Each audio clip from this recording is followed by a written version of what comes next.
What is up? What is up? What is up, guys? Good morning. Welcome back to our channel. Welcome back to another video. So today it's Sunday. You know what it is? Vespa Day Sunday. Vespa Day Sunday to work tayo, guys. As usual, kami tatlo ulit. Ako, si Mr. Sarap, and si Mike Bomac. So nandito kami kay Mike Bomac. Dito tayo nag-meet today. And first time natin dadalhin si Racing 60s sa work. Medyo malamig today, pero good thing maganda ang sikat ng araw. Alright, let's go. Alright, rolling na tayo. Going to work. Side streets lang tayo ulit hanggang sa work. So, time check is 8:23. Abot na abot to. So, gamit ulit ni Mr. Sarap yung scooter ng kanyang fiancé, si JM. Shoutout JM sa pagpapahiram kay Mr. Sarap. Alam ko naghahanap-hanap na to ng naghahanap-hanap na ng Vespa to si Mr. Sarap. May mga sinensya ng mga Vespa sa marketplace na mga minesis na. So let's see. Antayin natin kung ano ang kanyang makukuha. So maganda yun kung may makuha siya para another one, di ba? Vespa Day Sunday to work. Yes sir. Nagbo-vlog ngayon si Mike Bomac. Nakakonect si Mr. Sarap. Naririnig ngayon ni Mr. Sarap ni Mike Bomac si Mr. Sarap sa vlog niya. Kaya lang nag-mute muna ako kasi ang hirap pagka ganun pagka yung dalawa kami nagbo-vlog, di ba? Hindi kayo magkakaintindihan siguro. Pero napag-aaralan din naman yan. Napag-aaralan natin yan. Tutuloy na naman itong mga to. Side street nga, takbo 65 naman. Pag si Mr. Sarap talaga pinauna mo, matulin magaang kasi. Meron akong tanong, guys. Ano ba talagang mahirap ba talagang hanapin ng Racing 60s?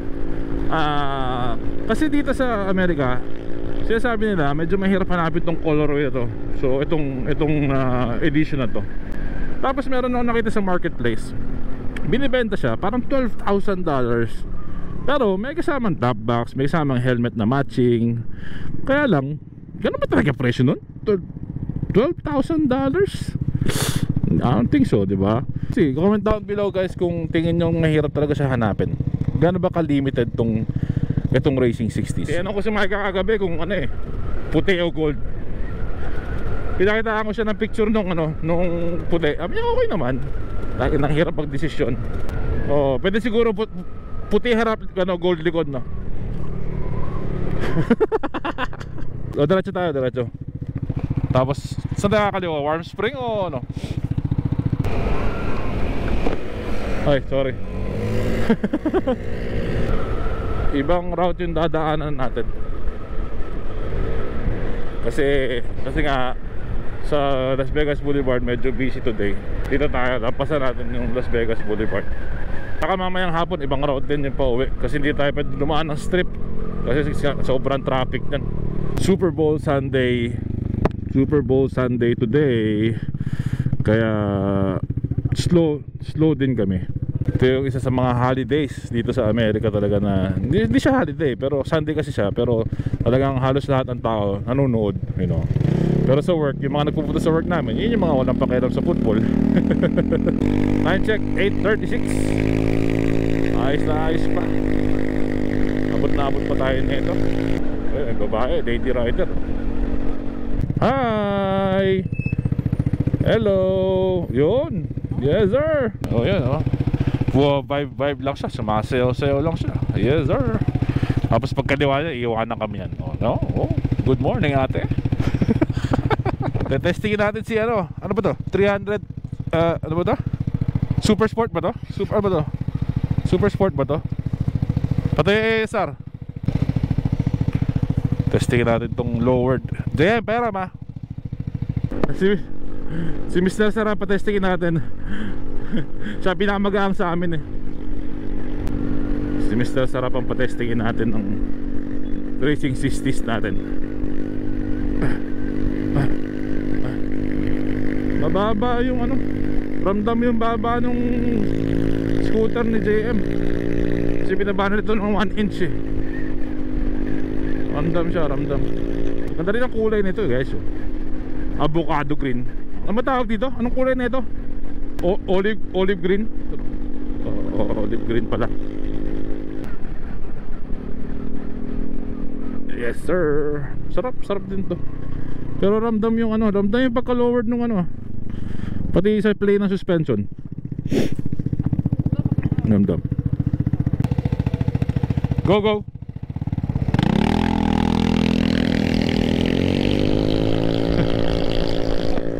Nagpalit kami ng scooter ni Mr. Sarap. Kaya testing ko sa kanya yung Racing 60s. Ramdam din daw niya yung ano, yung difference nung take off. So talagang ang inaano nila, nakapanggilid yung ano, nakapanggilid yung ating Racing 60s. Yun ang conclusion nila. Ayoko naman buksan, kaya ako ng ganyan. Kung nakapanggilid man siya, sakto lang yan sa atin kasi medyo mabigat tayo eh. So yung take off, di ba? Okay, makakatulong sa atin yan. Ayos? Ayos naman daw. Alright. So balik na tayo sa ating scooter. Ito masarap sa scooter, palit-palit lang. Ba't side stand? Puta guys. Malapit-lapit na tayo sa work. Siguro mga 10 minutes lang nasa work na tayo. 8:46. Umataw na naman si Bomax. Talagang ganang mabilis din ang biyahe. Kasi kahit side street, di ba? Ganon din ang average ng takbuhan, 50, 55. Mabilis din. Ayos na ayos din. Masarap mag-scooter guys. Pagka painit na lalo to, mas masarap to. Kasi syempre sa gabi pwede nang ano, bumate. Pwede na. bumate. Oh, Valley View kanan. Valley View.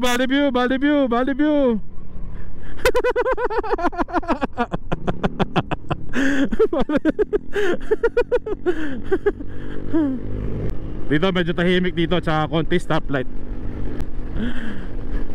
Pasensya na kayo, hindi nyo ako masusukat. At mabigat. Bomak, ang rin na sa'yo. Parang nakapanggilid na rin yan ah.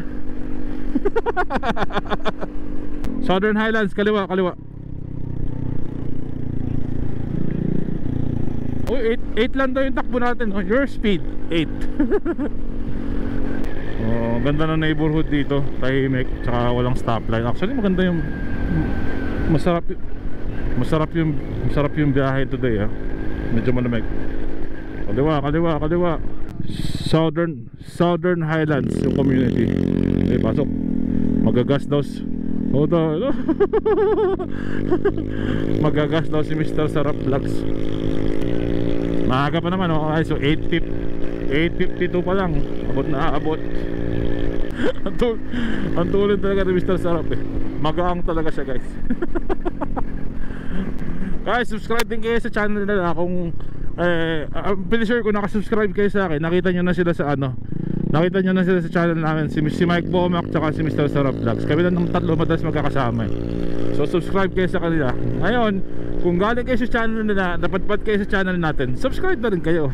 Gusto nyo yung mga video natin, you know? And then comment down below guys kung anong tingin nyo pwede natin improve, you know? Bukod sa audio, kasi talagang yun ang nakikita kong ano eh. Yun ang nakikita kong minsan sa vlog talaga sa vlog natin is yung audio, you know? Oh, ingatan nyo yung ano, yung apaw. Talagang ano pala siya eh. Yung napanood ko kay Robot, pag nagagas siya, meron din talaga siyang ano eh basahan eh. Oo, matik apaw. Ano mo maganda palitan mo, Mikey, yung baso. Baso ng ano, ng master brake. Kagas ko lang naman, so hindi pa natin. Madami pa tayo, makaka-uwi pa yan. Makakaikot pa yan mamaya. So feeling ko makaka tayo lalabas mamaya eh. So makakapag-vlog pa tayo pa uwi. Kasi sarado yung aming last session. So may araw pa yan pag uwi natin, hopefully. Alright, same view. Dito tayo ulit sa work. Ingat, mabuhangin. Yeah. Open sesame. Mark Texon, shoutout sa'yo. Yeah, thanks for subscribing. It's an honor. Alright, trabaho na tayo ulit. Let's go. Short day lang to, hopefully. We'll see. Alright guys, so since wala tayong masyadong ginagawa sa work, pasilip ko kayo dito sa work natin, okay? So ito yung mga drift cars, Hellcats. Ito yung dinadrive mostly ni Mike Bomac, like everyday. And pag bakasyon sila, tayo yung isa sa mga maswerte na nakakapag-drive ng Hellcat pag bakasyon sila. So, tas ito yung lineup ng mga Ferraris. 488 Pista, regular 488, yung mga GTB. Ito yung McLaren na GT4, dalawa. Yung Challenge Evo, Ferrari Challenge Evo. So ito yung mga high tier cars na hindi lahat cleared, so mga race car talaga sila. Tapos ito yung mga Porsches natin dito, GT2 RS, isa sa mga pinaka notorious na kotse. 3RS, 992 GT3, Huracan Technica, regular na Huracan, and then yung STO. So, tas ito yung ano, yung mga low tier cars, yung mga Nissan GTR, Audi R8, Corvette, Cayman, NSX. So ito sila, NSX, Cayman, dalawang Corvette, yun yung Z06. Ito yung Shelby GT500 dito. Tapos pakita ko sa isa sa mga favorite na, actually pangalawa to sa mga paborito ko ditong kotse, AMG GTR. Sarap i-drive dito guys. Ang ganda ng handling nito, matulin, turbo. Isa sa mga paborito natin yan.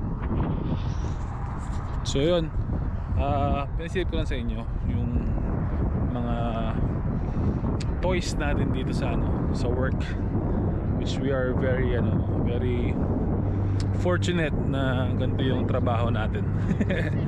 You know, pero iba pagka syempre ikaw yung instructor, iba yung feeling pagka ikaw yung nasa right seat. Pero it's fun, you know. Talaga lang, sabi nga namin, hindi para sa lahat itong work na to. So yun, so lunchtime tayo right now, pero 2 more sessions na lang kami, 3 more sessions, uwi na. So I believe may daylight pa pagkalabas natin, so continue natin yung ride, okay? Let's go. Ano boys? Saan ano? Tambay? Saan tayo tatambay? Oh yeah, all day today, yeah. Tambay sa work? 5 lang nilabas ko eh. Ano lang? Nakapag-edit nga yan eh. Check niyo yung latest upload ni Mr. Sarap. Kaso imbis na ganyan, Tayo. hindi papansin. One by UNLV. Hola, ¿cómo está? Todo today only 8-0 tipso and not very happy because the 11 lapos vueltas, pardone, 0. So no es bueno. And me as support. But nobody knows. Hi! Shout out to Bomac. Alright! Woo! Uwi na! Gaspulan time, boys! De, masaya lang kami kasi may araw pa. Patuwi na kami. So, ibig sabihin ito, long route tayo pa uwi. Tapos baka maghugas tayo ng motor kay Mr. Sarap Vlogs. Let's go! Explore! Maaga mga nakalabas. Ano meron dito? Ano ba nakalagay dyan? Bahaya Inspirada. Oo, dyan din yan. Dyan din labas nyan. Oo, tingnan natin. So yun, maaga kami nakalabas sa work. Dapat kanina pa eh. Tagal lang dumating ng last customer namin eh. May explore kami daan dito sa likod ng work namin. Hindi namin alam kung saan pupunta to eh. Nakikita lang namin yung street. Pero I'm sure dun lang din pupunta yon. Pero ang ganda ng ang ganda ng daan no. Tapos ang ganda ng view. Pero may planta rito. Hindi ko alam kung anong klaseng planta to. Diba? Eh, takbong cruising lang. 5 taon nilabas ko. 5 people. Siguro teka dito yung nagreklamo. Ito yung pinakamarapit na na community dito eh. May nagreklamo kasi sa amin guys eh. Sa trabaho namin ang ingay daw eh. May kasalanan ba ng trabahong lumipat sila sa malapit sa amin? Diba? You can please everybody.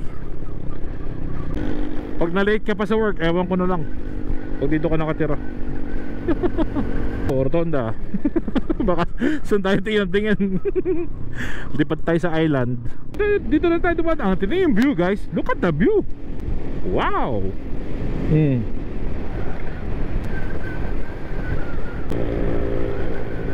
Tuloy na Mike Bomac guys. Dito mga galit yung mga kapitbahay mo eh. Pag dito ka nakatira sa maiingay yung kotse mo, yung motor mo. Sure yan. Wow. Meron ako napanood nung isang araw. Ay, sinabi ko sa inyo yun, diba? Yung sa kapuso mo dyan si Kasoho. Pinagseselosan daw ng mga asawa yung motor. Kayo guys, ano ba guys? Ano ba dapat pagselosan? Babae o motor? Diba? Parang mas okay na pagselosan ng motor, diba? Sakyan nyo na yung motor, huwag nyo kayo sumakay ng iba. Ganda ng view dito guys, oh. Kita nyo yung Las Vegas. Dito ako dinadala ng asawa ko dati nung nililigawan pa lang niya ako. Tahimik kasi dito eh. Parang multi rin naman eh, no? Pag side street ganyan din naman takbuhan ng multi. Parang perfect yung best pa dito, no? Tapos pagdating natin sa atin, parang mali eh, no? Okay naman siya sa akyatan eh, oh. Nakakakit na Mount Charleston to. Balik. Ayan, oh. Ganda, diba? Mayayaman tao dito, yayamanin. Stoplight. Tandaan nyo, hindi kayo naka-Brembo guys. Meron daw sign, bumili akong bagong action camera. Comment down below kung anong action camera ang ang marerekomenda nyo. Power bank na ang sagot nyan. Ito kami sa papasok ng downtown, Fremont Street. Ito yung dulo na ito. Yun yung Fremont Street na pinakita ko nung minsan. Dito yung mga lumang motels, maraming motels. Ito yung sa kanan, mga motel. Dito tayo manggagaling papuntang Martin Luther King, tapos diretso tayo paakyat. So yung mga street dito, ayan na, 15th, 13th, 4th, mga numbers na yung karamihan dito. Fremont East District. Super Bowl.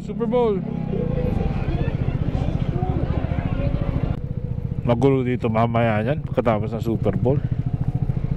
Ay, si ate may mali.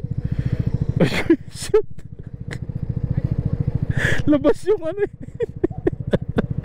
labas yung plato.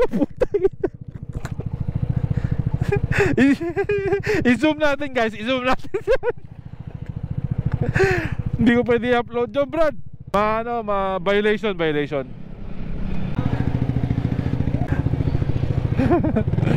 Sige.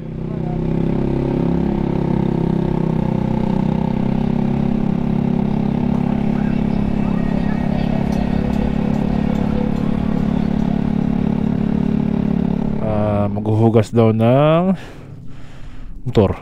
Tiis lamig guys. Hugas. So ayan natuloy na rin yung hugas. First hugas ata ito ng mga ng motor ni Bomac. First hugas din. Kay ninyo siguro hugasan na yun, no? Hindi, punas lang. Punas lang. Ito first hugas. First hugas din ng ating para lang motor. Ulit, mahiram ulit. Yes sir, malinis na ang mga scooter. Kapag carwash na. So I guess I'll just end the vlog here. Thanks boys for today's ride. Mr. Sarap Vlogs and Mike Bomac. Yes. Until the next one, like, share, and subscribe kayo dyan. Ingat kayo and enjoy. Nagloko ang audio ko. Let's go.